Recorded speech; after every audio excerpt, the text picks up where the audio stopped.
За сайн байцгаана уу? Ээж аав өвөө эмээнараа. Тэгэхээр та бүхэн сүүлийн хэдэн жил ер нь мэдж байгаа бах 4-р сарыг Дэлхийн Эрүүл Мэндийн Байгууллагаас аутизмыг таниулах сар болгон зарлаад нэлээд олон жил болж байгаа. Тэгээ энэ 4-р сард бол манай бүхэл одоо хэвлэл мэдээллийн хэрэгслүүд, энэ чиглэлээр ажилладаг төрийн болон төрийн бус байгууллагууд бол маш их далайцтай ажлууд хийдэг. Тэгэхээр бид нар бас өнөөдрийнхөө энэ Sint Talk подкастынхаа дугаарыг энэ аутизмыг таниулах сард зориулж бэлтэж байгаамаа. Тэгээд өнөөдөр манай клиник дээр хоёр гайхамшигтай хоёр ээж ирсэн байгаа. Тэгээд би хоёр зочноо танилцуулъя. За Амар буян байгаа. Амар буян Монголын аутизмын холбооны тэргүүн. За манай Жавзан дулам аутизмын холбооны удирдах зөвлөлийн гишүүн. За холбоог үүсгэн байгуулад Амар буян тэгээд маш өргөн далайцтай сайхан ажлууд хийгээ явж байгаа. Тэгээд бас онцлог нь юу вэ гэхээр Амар буян Жавзан дулам хоёрын маань хүүхдүүд аутизмоор онцлогдсон юм байгаа. Тэгээд өнөөдөр би энэ хоёр гайхалтай сайхан хоёр ээжтэй ярилцаад та бүхэнд энэ өвчний эрт оншилгоог би үнэхээр мэдүүлмээр байна. Хоёр дахь нь гэвэл тэр нийгэмд одоо ялгуурлан гадуурхдаг, одоо ойлгодоггүй нэг ийм байдал бид нар нэг жоохон өөрчлөлт хий гэсэн ийм зорилгоор би хоёр зочноо урьсан байгаа шүү. За тэгээ хэдүүлээ хамгийн эхлээд хоёр ээжээсээ яаж хүүхдүүд нь онцлогдсон бэ? Хэн хамгийн эхлээд анзаарсан бэ? Аав ээж өөрснөө юу? Эсвэл эмч үү? Оншилгоо хэдэн наснд анх хийгдсэн бэ? Тэрийг хүлээн зөвшөөрөхөд ямар байсан бэ гэд яг ээж гэдэг утгаар нь хэдүүлээ эхлээд ярилцъя. Тэгээд дараа нь бүгдээрээ энэ холбооны хийж байгаа ажлууд руу бас орохыг би бас хүсэж байгаа. За тэгэхээр Амар буян хүү нь одоо 18-тай. За хизээ онцлогдсон бэ? За манай хүү бол албан ёсоор онош авахаас өмнө онцлог хөгжлийн онцлогуд нь харагдаж илэрчсэн. Жишээлбэл 3 настай цэцэрлэгт анх өгөхөд цэцэрлэгт чинь одоо намраас ороод хавар хүртэл явхад тэр хугацаанд ерөөсөө басан зогцоогүй, багшийн өвөр дээрээс буудаггүй, нийт хүүхдүүдийн арга хэмжээнд оролцдоггүй, тусдаа явж идэг, буланд бөмбөг дээшээ шидээд сууж идэг ч юм уу. Тэгсэн мөртлөө багшийн заасан юмыг сонсцсон гэртээ ирээд автаад хэлдэг нэг тийм өвөрмөц байдал байсан. Тэгээд тэр үед нь бид нэр эмчээр нэг явсан. Тэгээ явах үед болохоор энэ хөгжил их сайн юм ойлгодог хүүхдүүд энэ аутизм биш ээ гэж хэлүүлээ тайвширсан. Тэгээд тайвширчаад 1 жил явсны дараа энэ арайч ийм байх ёсгүй гэж бодоод тэгээ интернет ухаад тэгээд аутизмын шинж тэмдгүүд гэдэг ингээд нөгөө барууны зөндөө байгаа шүү дээ вебсайтууд. Тэгээд уншсан чи ерөөс нэг тал нь бол байж байгаа байхгүй шинж тэмдэг. За энэ яг мөн боллоо даа гэл би тэгэл нөхөрлөгөө утастал үгүй энэ ерөөсөө энэ үнэл байна да. Түрүүнд нэг сэжгэлсэн тэр үнэл байсан байна гэл. Тэгэл бид хоёр хоорондоо яриад тэгээд би ажилласаа гараад нөгөө Ватиканы сүмийн дэргэдэх онцлог хүүхдүүдийн хөгжлийн солонго төв гэдэг. Тэр солонго төвд хандаад тэгээд тэр солонго төвийн багш нар бас надад бас чиглэл өгөөд ном өгөөд тэгээ ингэж явж байгаад ерөнхийдөө өөрснөө баг ингээ оноштой гэх болцсон. Тэгж жаад нэг 5 настайд нь Сингапурт анх очоод тэгээд эмчид очоод ингээд албан ёсоор нэг эмч хүнд үзүүлээ та гэд. Тэгээ үзүүлсэн чинь нэг эмч болохоор Сингапурын эмч шүү дээ. Тэгсэн мөртлөө бүр инээгээд за болдоо гэсэн маягтай. Наад хүүхд чи ингээд юмаа ээж дээр авчирч үзүүлээд харуулж штэ. Тэгэхээр энэ яаж аутизм байх ингээд бүр ерөөсөө хүлээж авахгүй. Тэгтэл аутизм клиник гэдээсэн. Тентхийн сэтгэл зүйчд очиж үзүүлсэн чинь мөн байлгүй явахтаа ойлгомжтой. Орж ирээл над руу нэг ч харсангүй. Энэ хүүхд бол тооны машин сонирхлоо. Тэгээ миний чиний орон зай ойлголт байхгүй нь шууд миний ширээн дээр юмыг хамаагүй авлаа. Тэ энэ ойлгомжтой шүү дээ гэдэг. Гэхдээ бид нар бол цочирдоогүй. Яагаад гэвэл энэ баг мэдчихсэн болохоор. Тэр манай зам нь бол тийм гинти тийм цочрол авахаас илүү өөрснөө ингэж бэлтгэгдэж явж байгаад бодсон бодлоо баталгаажуулж авсан маягтай. Тэр онцлогдсон тий. Тэр ч одоо 10 хэдэн жилийн өмнө бас яг манай чим үннээ хэлэхэд хүүхдийн ангаах ухаанд аутизмын талаар ойлголт их бага. Энэ талаар одоо эмч мэрэгчлэнүүдийн мэдлэг туршлага бас хомс байсан. Тэгээд нэлийн хожуу ер нь баг өөрснөө онцлогдсон байна. Харин Жавзан дулмын хүү мөрөнгийн онцлогоог манай ээж аав нарт ярьж өгөөч. Хэм буягчийн хүү бол 18 та. Манай мөрөн бол 8 настай. Тэгэхээр манай мөрөн бол ер нь анх үеийнхэн хүүхдүүд дундаас ер нь хөгжлөн жоохон хоцрон байсан. Тэгээд ер нь ээжүүдэд ингээд би бас сүүлд нас нэлээд олон ээжүүдтэй ингээд уулзж байхад нэг ажигласан зүйл нь бол эрэгтэй хүүхдүүдийн хөгжил хоцрогддог гэдэг нэг тийм ойлголт яваад. За тэр нь болохоор мөлхөх, хөлд орох, ярих тэр хөгжлүүд нь баг зэрэг хоцрогддог болохоор би хоцрогдож байгаа юм байна гэж бодоод байсан. Тэгээд манайх бас тэгж хэлсэн. Тэгэхээр бид нар чи яг нөгөө тухайн үедээ бол манай хүүхд чи эрүүл чирэг ямар нэгэн эмчийн хяналтанд ор байхгүй тийм ээ байнгын ийм хэрэглэхгүй байгаа болохоор бид нар бол тэрийг яг өдөр тутам бол сайн анзаардаг юм байлаа. Тэгээд бид хоёрын хоолой ер нь жоохон өвдөгдгөө. Тэгээ яг Зент клиник дээр бид хоёр 2014 онд 2 ой хүрдэг жилээ. Ой 8 сартай байлуу. Ирээд бид хоёр хоолой өвдөд халуураад болдгоо. Тэгээ бид хоёр яг тань дээр үзүүлсэн байхгүй. Тэгээд үзүүлгээл байжсэн чи яг үүдэнд бол ингээл хүүхдүүд ээжүүдтэйгээ ингээл очирлал байж байгаа. Тэгсэн манай хүүхд л хойшоо савж унаад уйлаад болдгоо. Тэгээ ерөнхийдөө бол жоохон гэрээсээ гарахаараа бишүүрхүү. За бид нар бол тэрийг нөгөө гэр бүлийнхаа хүрээнд бол те ер нь жоохон бишүүрхүү гээл уншилж гисэн. Тэгээ жоохон дургуулгадаг гэд. Тэгсэн навчаа эмч дээр орох яг цаг нь болоод байдаг. Бид хоёр ерөөсөө уйлаад зүгээр болдгоо. Зөндөө олон янзын арга хэрэгжилж байгаа. Тоглоом үзүүлж байгаа, чихэр өгж байгаа, явж нэг гаргаад, нэг салхилуулаад буцаж орж ирээд ерөөсөө уйлаад болохгүй байхад нь навчаамж яг ингээд үзлэхийнхаа үеэр ингээд үзээд тоор нэг л сайн тайвширахгүй байна да гэж тэгсэн. Би бүр ингээд үгүй навчаамж би бүр айгүй олон янзаар ингээд үзлээ. Тайвшруулах гал энэ одоо ерөөсөө болтгүй. Бид хоёроос бол цагаа маргааш болгоод хүрээд ирэхүү гэд танаас асуусан чинь та болохоор тухайн үед надад тэгжсэн. Чи юу англиар юм уншиж чадах уу интернетээр ороод гэдэг. Тэгээ би чадан би англиар манай нөхөртөө хоёул уншиж чадна гэдгсэн. Та чи нэг аутизм гэдэг талаар нэг ороод өөрөө судлаад үзээч. Тэрний талаар ер нь уншаарай гэдэг. Та надад зүгээр л яриан дундаа гэж хэлчихэж байгаа. Би болохоор тухайн үедээ гэж л нэг санаачгүй нөгөө хүүхэд уйлаад би чинь нэлээд санд руу байгаа болохоор гараа явчихсан. Тэгээ тухайн үед бол би орж ирээс уншаагүй. Аутизм гэдгийг бол тухайн үед тийм байт юм байна. Магадгүй нэг төрлийн те тухайн үеийн одоо сэтгэлийн хөөрөл юм хүүхдийн эсвэл бол бачуурлын нэг төрөл байдаг юм байна. Би ерөөсө тэр үгийг бол өмнө сонсож байгаа. Тэгээд би яг тэрийг ерөөсө анзааралгүй дахиад нэг жил явсан байгаа байхгүй. Тэгээ би бол сүүлд нэг жилийн дараа уншлуулсан. Тэгээд би аутизмын холбоон дээр анх буяагч дээр ингээ гэр бүлээрээ ээжтэйгээ нөхөртөө ингээд хүүгээ авч очиж ер нь бол шинж тэмдгүүд нь бол бүгд илэрч байна гэж анх уулзж ирсэн. За тэгэхээр манай хоёр ээжийн ярианаас одоо аутизмын эрт илэрдэг хэд хэдэн шинжүүдийг манай үзэгчид сонсогчид заавал анзаараарай. За аутизмыг ер нь ой 6 сар орчимтойгоос сэжгэлдэг. Ой 6 сар орчимтойгоос сэжиглэх бүрэн боломжтой. За оншийг бол ер нь болж игэл 2 наснаас хоцруулахгүй тавихыг ангаахан зөвлөж байгаа. 2 нас гэхэд байн байхгүй гэдгийг бол тавьчих ёстой гэж ингэж үздэг. За тэгэхээр манай Зент клиник бол ой 6 сартай үзлэгэн дээр 2 настай энэ хоёр үзлэгэн дээр бол яг аутизм бүх асуумжийг авдаг. Манайхаар онцлогдсон бол олон хүүхдүүд бий.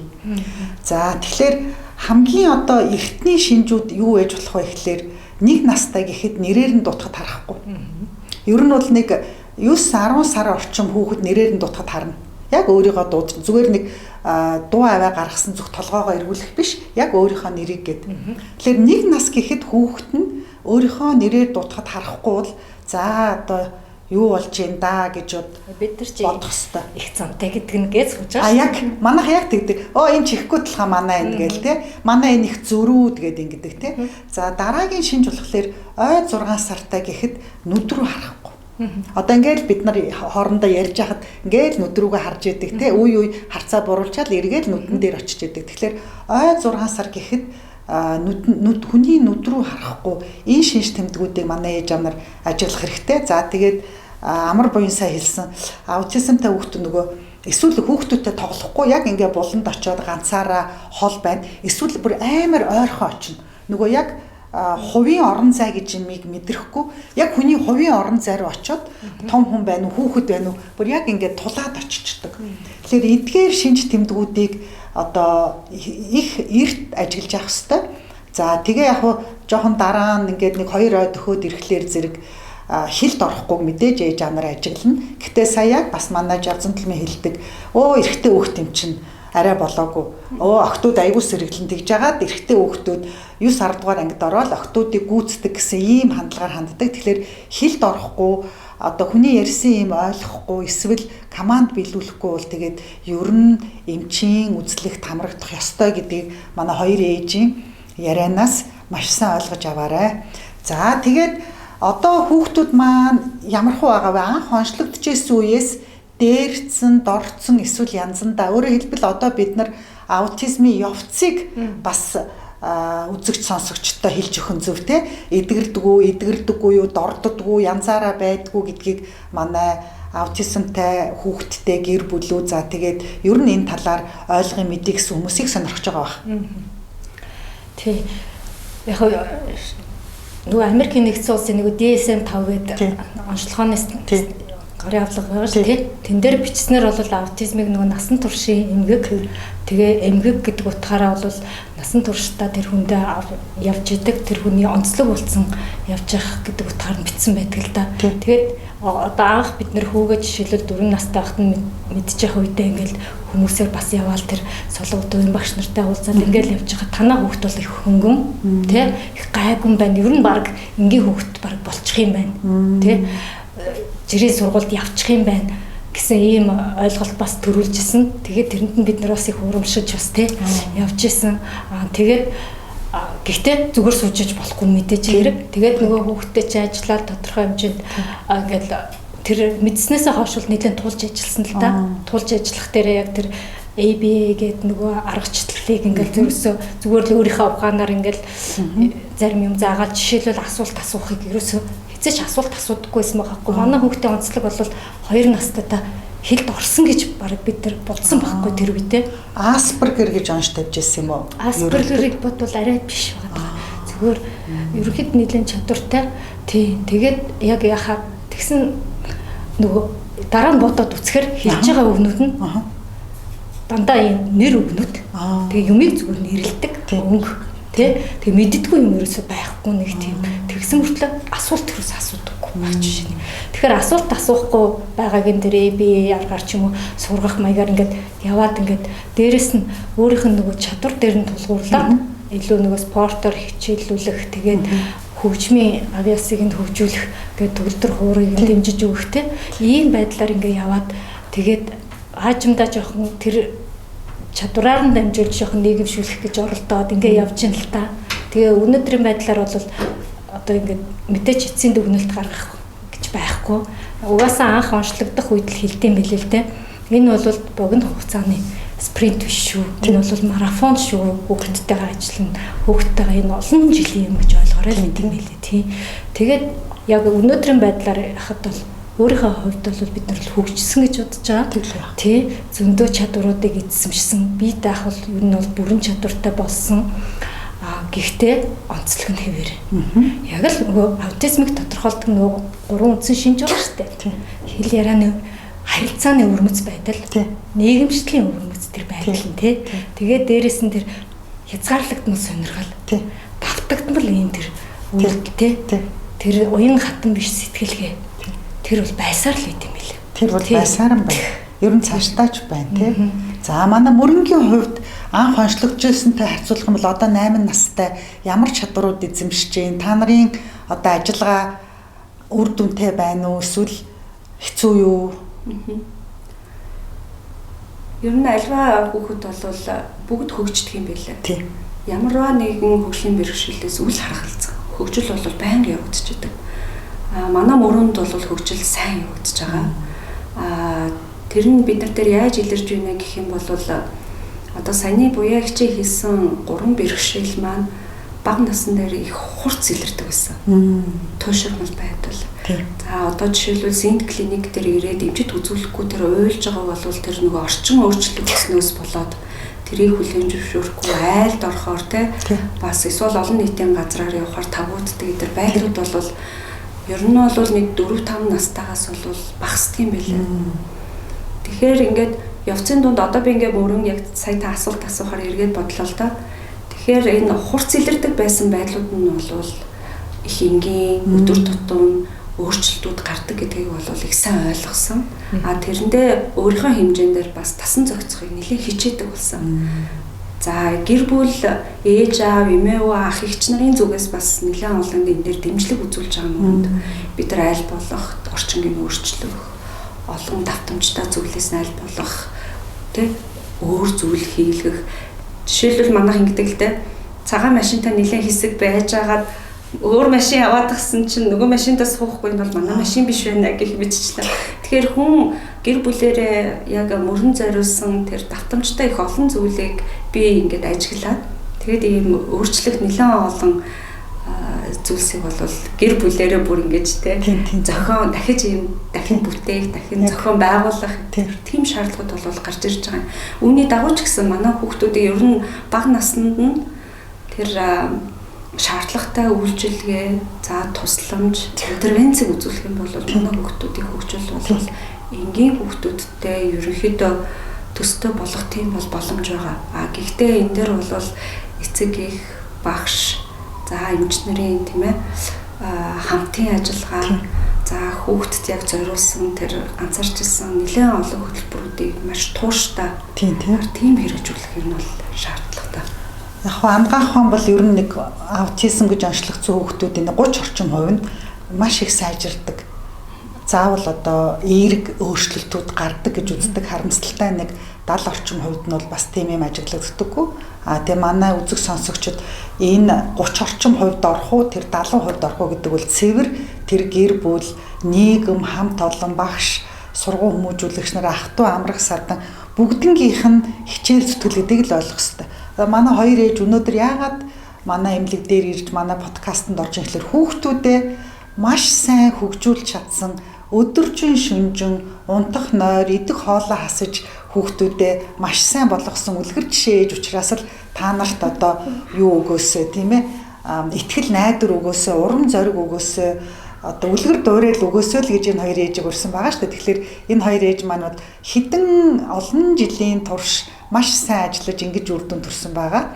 Тэгээд хэрвээ ажиллахгүй орчих юм бол нөгөө 70% шиг янзаараа юм уу бүр дорддогч юмнууд бол байдаг. За тэгэхээр хэдүүлээ хүмүүс ингээд би одоо манай эмнэлэг дээр ч манайхан бол бүгд аутизм онцлно. Манай эмч нар маш сайн онцлно. Тэгээд аутизм гэдээ онцлохлоор яагаад гэдэг аюух асуудаг. Ямар шалтгаан юм бэ?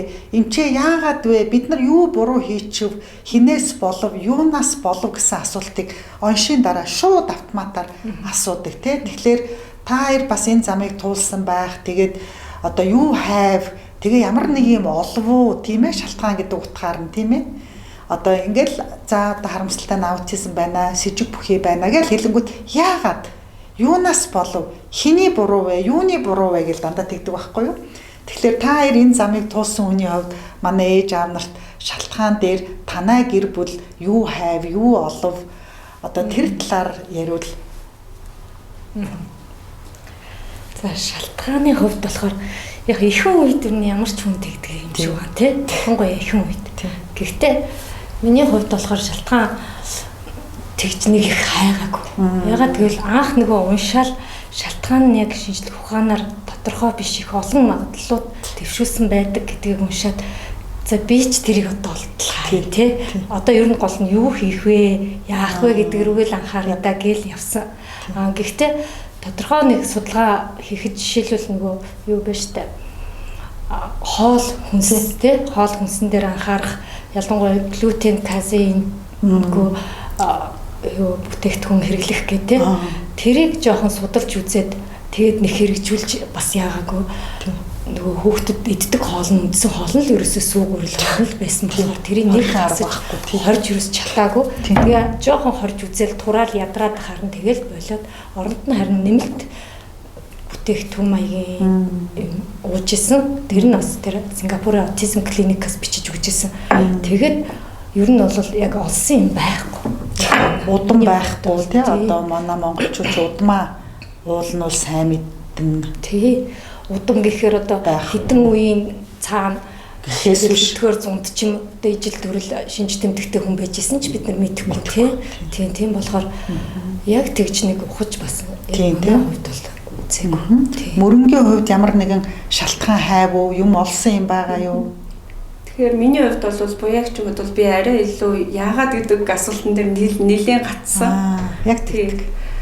Яагаад гэвэл ер нь энэ бол хүний хүндэл ер нь байдаг яагаад гэдэг шалтгааныг бүр мэдмээр санагддаг юм байлаа. Би дахиад хүүхэд гаргах уу? Гэр бүл төлөвлөлтөө яаж зохион байгуулах уу? Хэрвээ надаас ийм хүүхэд гараад удамшлын шин чанартай байх юм бол миний эгч дүүснэр хүүхэд гаргаж болох уу гэх мэтчлээ их олон зүйлс дээр хүн ингээд сэтгэлээ мэдээж ингээд өдөр тутам ингээд яриад байхгүй ч гэсэн эдийн ялангуяа ээжүүд бол дотор маш их тэр талаар бодож ханддаг. Тэгдэг. За би бол энэ дээр нэлээд их юм уншсан. За удамшлих байж болох уу? За агарын бохирдол байж болох уу? Хүнд металлын бохирдол байж болох уу гэдээ би бүр хүүгийнхаа шүдийг бүртэл гадаадын улс руу шинжилгээнд явуулж ирсэн. Тэг. За шөө би бас миний амьдралын буруу хэв маяг байж болох уу? Манай нөхөр бит хоёр магадгүй илүү спортлог тий илүү их агаарт гардаг байсан бол би агарын бохирдлоос урьдчилан сэргийлэх боломжтой байсан уу гэж мэдчихэж нар тий. Хэрвээ би тэрийг олоод мэдчих юм бол магадгүй дараагийн агарын бохирдолд өртөөд аутизмтай хүүхэд гаргахаас урьдчилан сэргийлчих юм билүү гэж хүн яа мөрөөдөж боддог юм билээ. Тэгэхээр бол биднээс ч гэсэн одоо холбоон дээр маш их олон ээжүүд ирээд шинээр онцлогдож байгаа ээжүүд яг биднээс ирээд асуудаг. За та яагаад хэлээд өгөөч? Ядад байна уу? Манай нөхөрт байна уу? Манай нөхөр нь удам байна уу гэдэг. За энийг бол яг дэлхийн шинжилгээ ухаанд бол за яг ийм юмнаас аутизм үүснэ гэсэн ийм дүгнэлт байхгүй байна.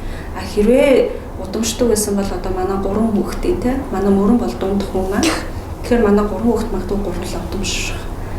Тийм эрсдэлтэй байсан баг. За тэгэхээр яг агарын бохирдол юм уу гэд ингээд уулзахаар бас зарим хөгжингүй улсууд бол агарын бохирдолгүй байгаа юм. Тийш. Тийм ч Япон, Америк, Канада, Австрали гэх мэтчлээ. Тэд нар бол өдөр тутам хөрсний бохирдол хар туглааны юм бол бохирдол байхгүй байгаа болохоор энэ маань тэгэхээр яг ийм нэгдсэн нэг ингээд яг тийм юмнасаа гэсэн хариу байхгүй байгаа болохоор одоо манай ээж аавуудын ялангуяа шинээр онцлогдож байгаа гэр бүлүүдэд бол маш хүнд тусч байгаа. Тэгэхээр бид нар бол би яг сүүлд нь одоо ингээд эргээд харахад яагаад гэдэг асуултанд илүү их ач холбогдол өгөхөөсөө илүү тий гэр бүлэрээ бид нэр хамгийн түрүүнд юу хийж болох вэ?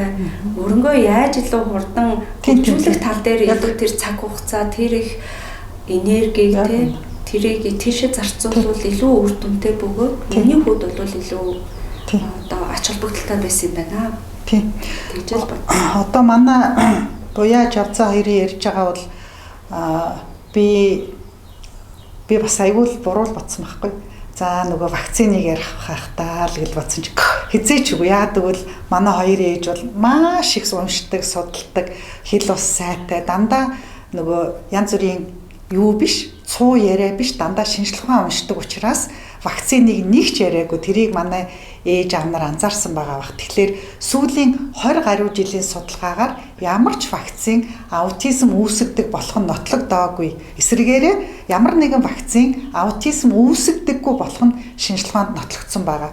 Тэгэхээр манай энэ хоёр ээж бол ерөөсөө нэг ч удаа вегер гэсэн үг ярихгүй байгаа байхгүй. Би тэгэл дотроо би бас хүнийг ингэж бодож ирсэн байх шүү. Би ямар мундаг хоёр ээжтэй ярьж байна гэж бисээ бодож илаа. За тэгэхээр шинжлэх ухаан бол яг удам байж магадгүй гэж үзэж байгаа. Янз бүрийн ген мэн бол их судалж байгаа. Гэхдээ дан ганц ген, дан ганц удам бол аутизм үүсгэж чадахгүй. Тэрэн дээр заавал одоо гадны энэ хүрээлэн байгаа орчны заавал сөрөг нөлөө байна гэж үздэг. За одоо маш их судалж байгаа юм бол аутизм дээр энэ генээс гадна кесар хагалгаа. Ер нь хагалгаагаар төрөх нь байгалийн жам ёсоор төрснөөс илүү мэдрэл сэтгцийн өвчнүүдэд бол илүү тийм хагалгаагаар төрсөн хүүхдүүд илүү өртөмтгий байдаг. За тэр утгаар нь маш их судалж байна. За дараад нь хоёр жирэмслэлтийн хооронд зай маш ойрхон 1 жилээс богино гэж байгаа. Ерөөсө жил хүрээгүй хүүхдээ ой хүрээг байх жирэмсэлсэн. За тэрийг бас их судалж гээ. Гэхдээ яг одоо ингээд тогтооцсон юм байхгүй. Их судалж байгаа юмнууд бол за дараа нь одоо их судалж байгаа шинжилгээ хаашаа явж ийн гэхлээр жоохон нас ахисан ээж хоёр. Эсвэл ээж нь, эсвэл аав нь, эсвэл хоёулаа хэдий ч нас ахих тусам бас аутизмын магадлал ихсэж байгаа юмнууд байгаа. Тэрийг одоо маш их судалж байна. Гэхдээ би сая манай хоёрын ээжийг хэлэхдээ санал нэг байна. Яг одоо шинжилгээ өнөөдрийн байдлаар энээс болсон гэд шалтгааныг тогтоосон юм байхгүй. Тийм учраас мөрөнгийн ээжийн хэлж байгаагаар тэр их хүч, энерги, тэр цагийг яагаад гэдэгт зарцуулахаасаа илүүтэйгээр яаж хүүхдэд хөгжүүлэх вэ гэдэг рүү л бид нар явах хэрэгтэй тийм ээ. За дараад нь хэдүүлээ нэгэнт ингээд аутизм онцлогдчихлоо тийм ээ. Тэгэхээр одоо яаж ажиллах вэ? Хааш нь хандах вэ? Хүүхдээ юм ч үү, мэдрэлийн юм ч үү, сэтгцэн юм ч үү, багш, сургууль хүмүүжүүлэгч дүү, гэр бүл үү, эдгээр яаж одоо ийм хүүхдүүдэд туслах ёстой вэ? За 10 жилийн өмнөх байдал бол нэг өөр тийм. Өнөөдөр бол харцсангүй бас үйлчлэгээтэй болцсон байх гэж хараад байгаа шүү. Тий. Наад зах нь ингээл навчаа юмч заагаад өгсөн байна тий. Тий. Тэгэхэд манай хүүг бол багт нь бол эмчтэр очоод яг тэр мөрөн шиг байдал үзүүлэхэд бол наад хүүхдээ жоохон дараад аваач байна.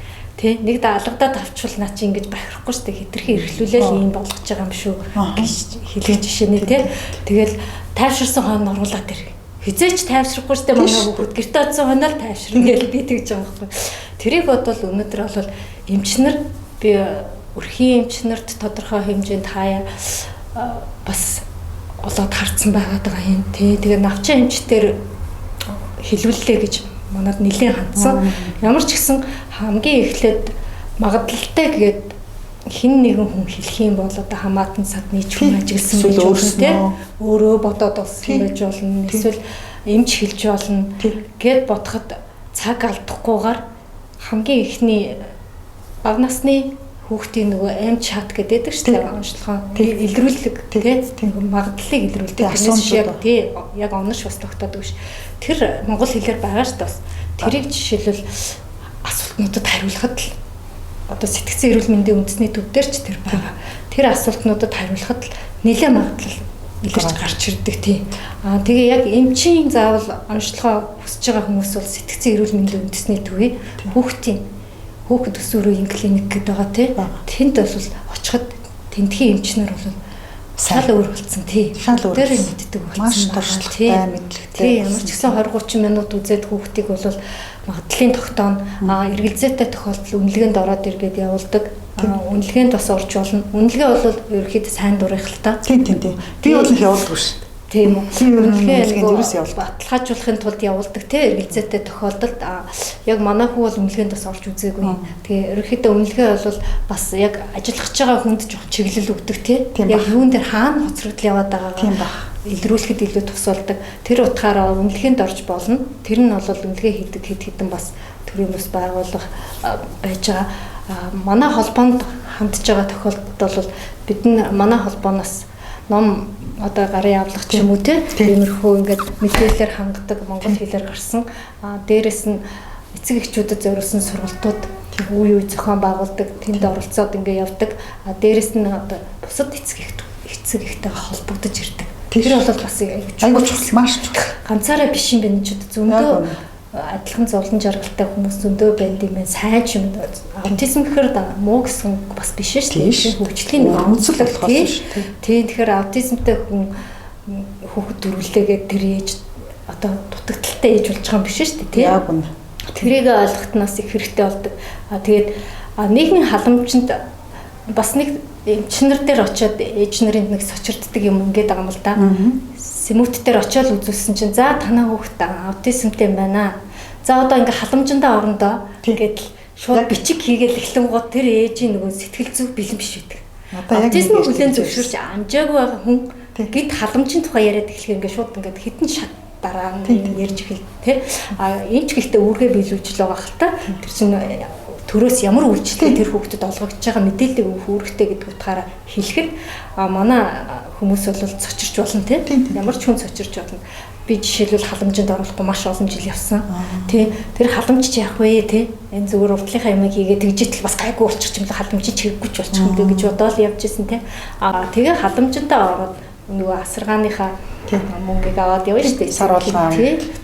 Тэгээд явах замууд байгаа.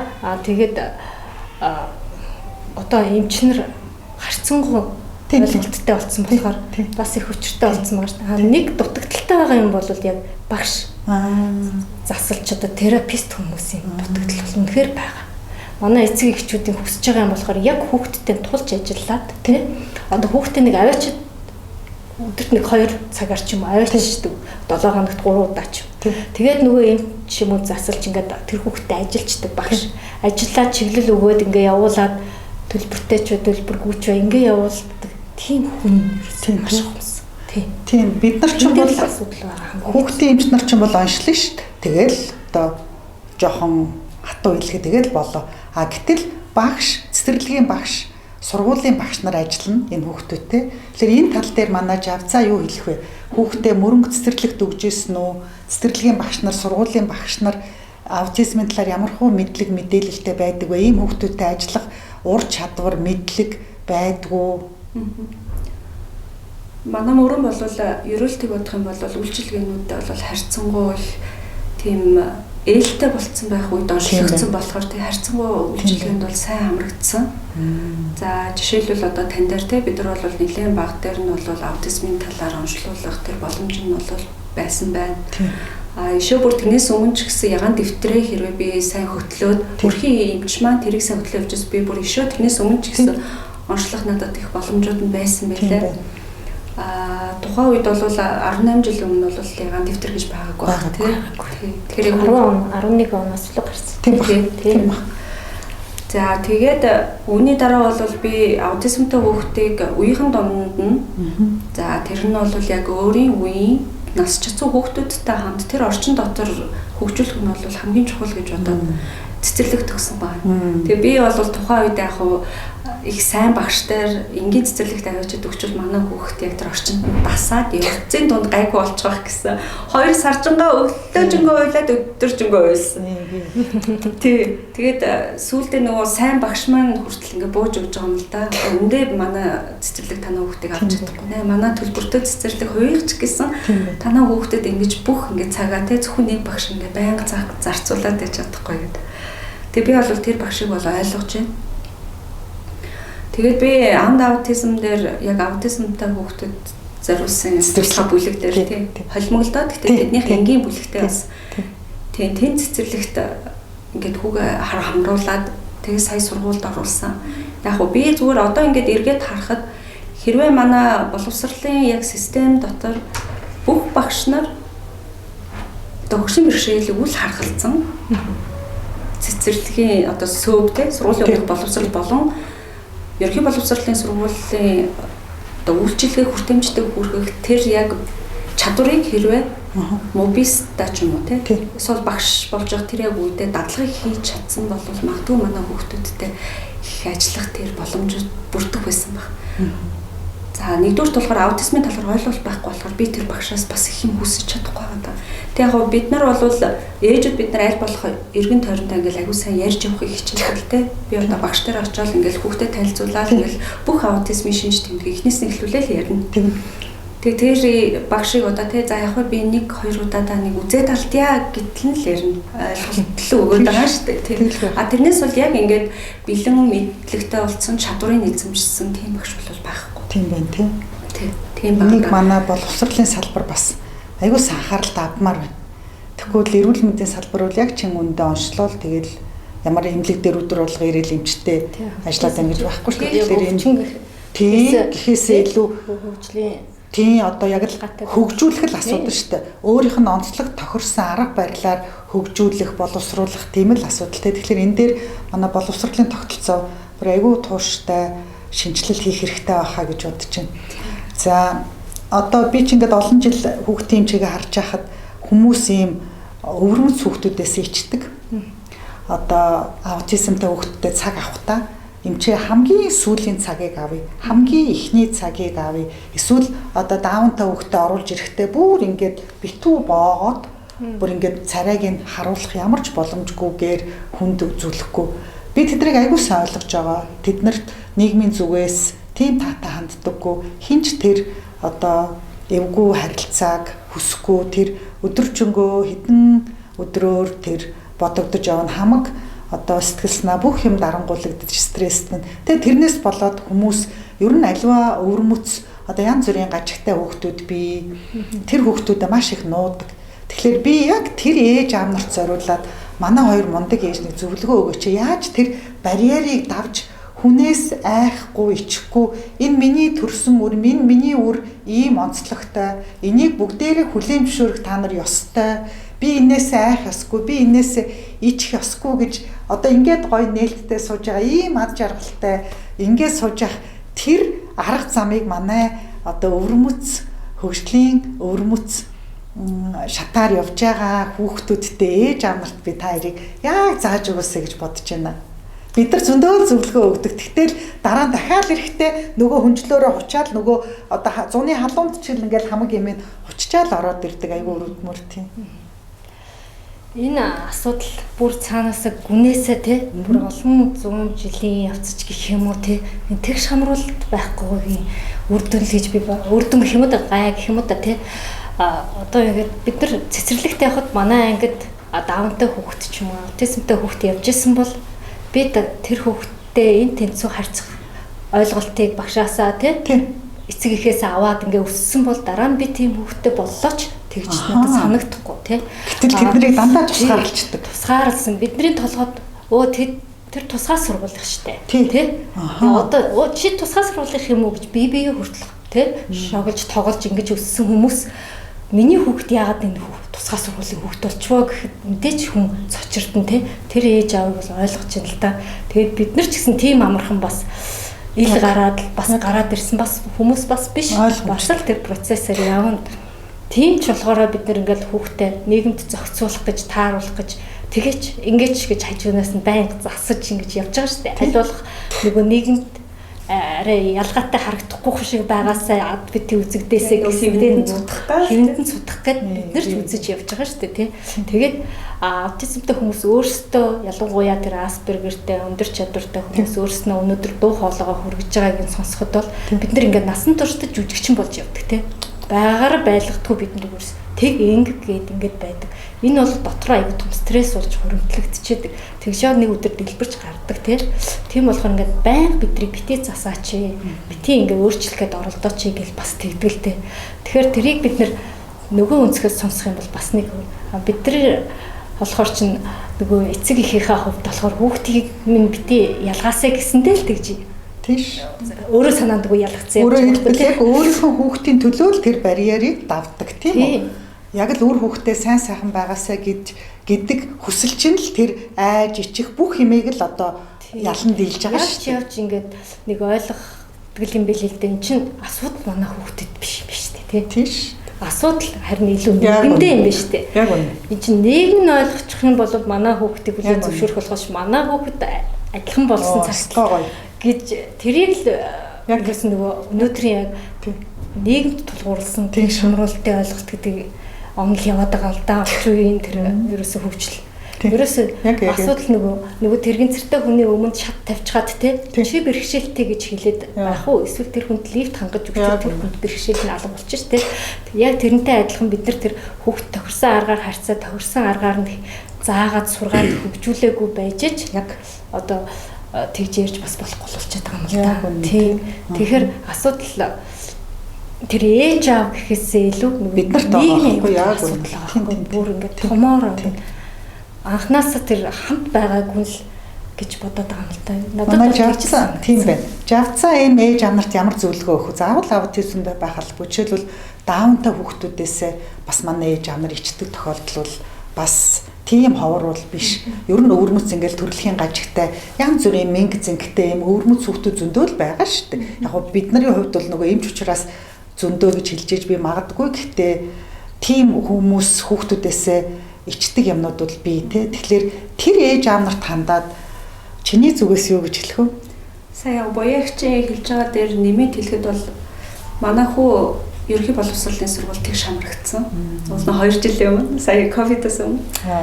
Тэгээд 52 дугаар сургуулийн Аюшма гэж багш дээр манай хүү тухайн сургууль нь бол нийтдээ 4600 хүүхэдтэй. Манай хүүхэд бол баг 2 дахь аутизмтай хүүхэд болж орсон байгаа. Тэг. Тэгээ яг би ингээд ээж хүн хүүгээ ингээд ерөнхий боловсролын сургууль тэг шамруулахад би өөрөөсөө хүүгээ харуулж эхэлдэг юм байлээ. За тэр нь болохоор юу гэсэн үг вэ гэхээр болоогүй байгаа ялгуурлан гадуурхалтыг би өөрөө сэтгэлдээ зохиогоод за манай хүүхдийг яг ялгуурлан гадуурхаж байна. За энэ яг энэ багш яг л эвгүй хараад байна. За яг л манай хүүхдийг хасхандаа. За эсвэл энэ захирал ер нь надтай уулзъя гэчихэд ирэхгүй. За ер нь сургууль бол манай хүүхдийг авахгүй л гэж байгаа юм байна. Гэх мэтчлэн би өөрөө спекулац хийгээд эхэлж байгаа. Тийм. Тэгэхээр нэгдүгürt бол тэрэн дээр хамгийн ээжүүдийн хамгийн өгөх гоё үнэтэй зөвлөгөө бол та хэдий ч нэ хурдан оншиг хүлээн зөвшөөрөд хүүхдийн ялгаатай байдлыг хүлээн зөвшөөрнө. Төдий ч нэ танд маш их амархан бол нийгэм өөрөө нээлттэй болж ирж байна. Та өөрөө нээлттэй ярьж эхлэх юм бол хүн ойлгоно. Хэрвээ та ерөнхий боловсролын сургууль дээр очиод хүүхдээ аутизмтэй гэдэг хамгийн түрүүнд тэр оншиг хурдан хүлээн зөвшөөрөд тэгээ өөрсдөө нээлттэй нийгэмд өөрсдөө тайлбарлаад учир шалтгааныг хэлээд явах юм бол нийгэм бол хүлээж авна. Манай эцэгчүүд их нуудаг. Тэгээд тэр тодорхойгүй байдал бол хүмүүсүүдэд яг яаж хандах, яаж харьцах, хүүхдний яасан бол яагаад ингэж байгаа юм бол багш бол хараад мэдж байгаа шүү дээ. Тэр 50 хүүхдийн дунд нэг хүүхэд арай л өөр онцгой байгааг бол багш хараад мэддэг тий. Миний бас нэг баярлж байгаа зүйл гэх юм бол манай хүү ангита 55 лаа. Нэг ч хүүхэд ялгуурлан гадуурхаагүй. Би бол тэрэн дээр маш их хайжсэн. Би бол харахтаа бол манай хүүгийн яг одоо жицүү хүүхдүүд бол манай хүүг ялгуурлан гадуурхахгүй юм байна. Магадгүй хэрвээ ялгуурлан гадуурлалт явах юм бол энэ хүүхдүүдийн эцэг их яагаад манай хүүхд ийм хүүхдтэй хамцраад байгаа гэсэн тийм зүйл байх үйл гэж айдаг тий. Одоогор бол гэхдээ тийм зүйл бол гараагүй байна. Хүүхдүүд бол айгүй хөөрхөн хандж байгаа. Маш тусч манай хүүг цүнхийн нүрээд хүртгийг аваад хоёр талтай хөтлөөд аваад ордог ангир нь тий. За нэгдсэн үндэсний байгууллагаас жил болгоны 4-р сарыг аутизмыг таниулах сар болгон зарлаад олон жил болж байна. Тэгээд энэ таниулах ажлын хүрээнд Синт клиник өөрснийгаа заавал ямар нэг юм хийх үүрэгтэй гэж боддог. Тэгээд энэ одоо үүргээ биелүүлж өнөөдөр гайхалтай 2 сайхан ээжийг оруулж та нартай ярилцлаа. Тэгээд та нарт их таалагдсан байх. Та нар энэ ээжүүдээс одоо урам зориг авсан байх, туршлага авсан байх. Хүүхдээ ой 6 сар 2 настайд нь заавал аутизмыг эрт илрүүлэх онцлогоонд хамруулахыг ойлгосон байх. Энэ онцлогоог Синт клиник хийж байгаа гэдгийг та нарт бас хэлэхэд маш их таатай байна. Тэгээ та бүхэндээ бүгдэнд нь эрүүл энх сайн сайхан бүхнийг хүсье. 2 ээжтэй ерөөлт мөрөн 2доо хамгийн сайн сайхан бүхнийг Синт клиникийн хамт олноос хүсье өрөөж байна. Баярлалаа. Танд бас баярлалаа. Танд бас сайн сайхан хүсье. Баярлалаа.